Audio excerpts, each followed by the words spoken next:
Let's jump straight into the clinical decision logic for Step 2 dermatology. The very first step in diagnosing these conditions is identifying the core morphologic pattern. You want to start by visualizing the classic presentations. Think about the skin-colored pearly nodule with a rolled border, or the rough scaly plaque or non-healing ulcer. Then there's the rapidly growing crater-formed nodule with a central keratin plug, a changing pigmented lesion or longitudinal nail pigment.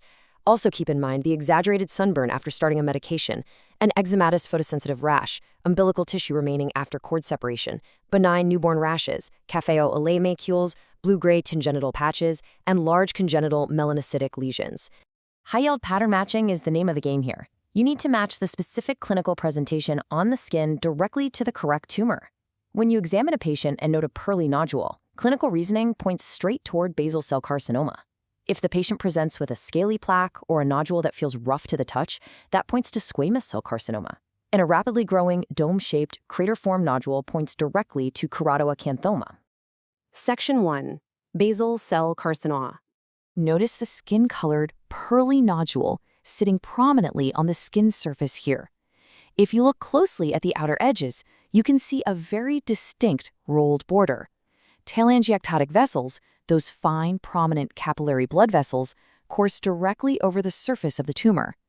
As these lesions progress chronologically, they develop central ulceration and show clear signs of local tissue invasion.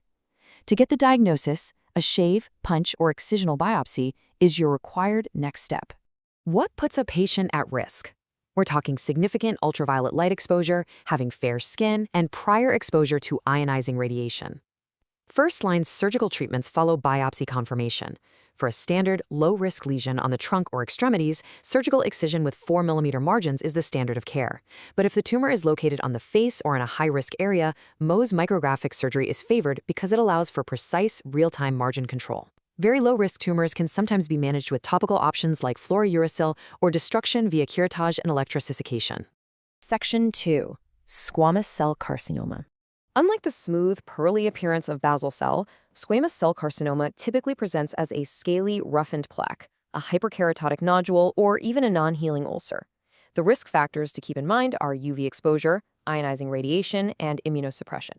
Also remember that HPV is a major risk factor for genital or periungual disease. Clinically, make sure you evaluate the surrounding area. Perineural invasion causes local paresthesia, like tingling or numbness, while regional lymphadenopathy indicates the disease has spread beyond the primary sites.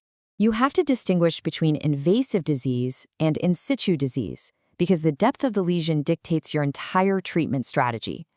Invasive squamous cell carcinoma has broken through the basement membrane and penetrated deeper dermal tissues, requiring definitive surgical excision with 4 to 6 mm margins or Mohs micrographic surgery. Squamous cell carcinoma in situ is limited strictly to the epidermis and often appears as a well-demarcated thickened red plaque.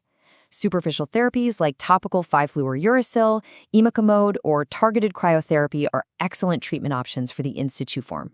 Here is a high-yield warning: the margin ulcer. Squamous cell carcinoma doesn't just come from sun damage. It uniquely develops in old burn scars, chronically draining sinuses, and continuously inflamed skin. When SCC arises in these heavily scarred, chronically wounded areas, it behaves much more aggressively than sun-induced SCC. Any persistent, non-healing, ulcerated lesion or change that develops within a prior scar or burn site requires a punch biopsy for tissue diagnosis. Section 3. Premalignant lesions and mimics. Actinokeratosis presents as small, erythematous, scaly papules distributed across a background of deeply wrinkled, photodamaged skin. Running your fingers over these lesions reveals a distinct, rough, sandpaper-like texture. Actinokeratosis is a direct precursor to squamous cell carcinoma, carrying a real risk of malignant progression. Isolated lesions are typically treated with cryotherapy. Diffuse field disease across an area like the scalp or face requires field treatment with topical fluorouracil, imiquimod, or tirbanibulin. You need to perform a biopsy if a lesion shows rapid growth, ulceration, tenderness, or grows larger than 1 centimeter, just to rule out invasive SCC. Next up is keratoacanthoma. This is a rapidly growing, dome-shaped nodule with a prominent central keratin plug. While they can sometimes show spontaneous regression, they are structurally and microscopically very similar to squamous cell carcinoma. Because it closely resembles, and may actually progress to invasive squamous cell carcinoma, standard management is an excisional biopsy to ensure complete removal. Section 4. Melanoma and nail evaluation. For pigmented lesions, systematically apply the ABCDE criteria. Check for asymmetry, border irregularity, color variation, a diameter of 6 millimeters or greater, and an evolving appearance over time. The ugly duckling sign is another reliable visual tool. If one lesion looks significantly different from the surrounding moles, it warrants heavy suspicion. If a lesion meets these criteria, or if the patient reports changes in size, shape, or color, or has new symptoms like itching, bleeding, or crusting, an excisional biopsy with 1 to 3 millimeter initial narrow margins is required.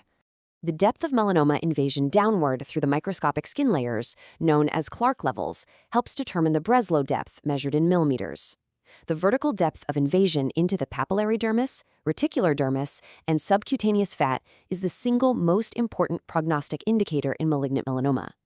This is exactly why a shallow shave biopsy easily misses the true base of the tumor, misrepresenting the depth and compromising the entire staging and treatment plan. Melanoma can also show up in specialized areas like the nail bed as longitudinal melanonychia, which is a dark, pigmented band running down the nail plate.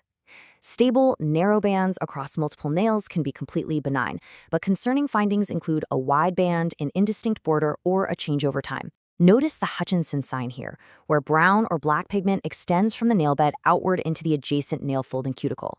This extension of pigment into surrounding tissue is highly concerning for a nail melanoma and requires immediate evaluation. Section 5. Drug-induced photosensitivity. Specific systemic medications commonly trigger photosensitivity reactions. Antibiotics are frequent offenders, particularly the tetracycline class, such as doxycycline.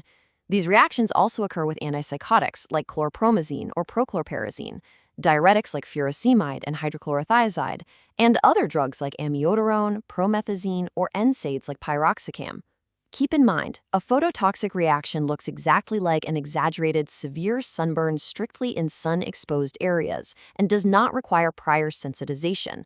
A photoallergic reaction, on the other hand, does require prior sensitization and presents as a more widespread, itchy, eczematous rash. Sunburn symptoms usually begin several hours after UV exposure and resolve between days 3 and 7. Mild sunburn presents with localized erythema and tenderness, while severe sunburns progress to painful blistering with systemic symptoms like fever and headache. Finally, beyond medications and sun exposure, let's wrap up with benign neonatal and congenital lesions. Umbilical granuloma presents as moist pink tissue after cord separation and is treated simply with silver nitrate. Erythema toxicum neonatorum, melia, malaria rubra, transient neonatal pustular melanosis, and neonatal cephalic pustulosis are all benign. Miliaria improves just by avoiding overheating. Café au lait lesions suggest NF1 or McCune-Albright when they are multiple or syndromic. Congenital dermal melanocytosis causes those classic blue-gray patches, and congenital melanocytic nevi are a benign melanocyte proliferation. But remember that large lesions carry a melanoma risk and require ongoing surveillance.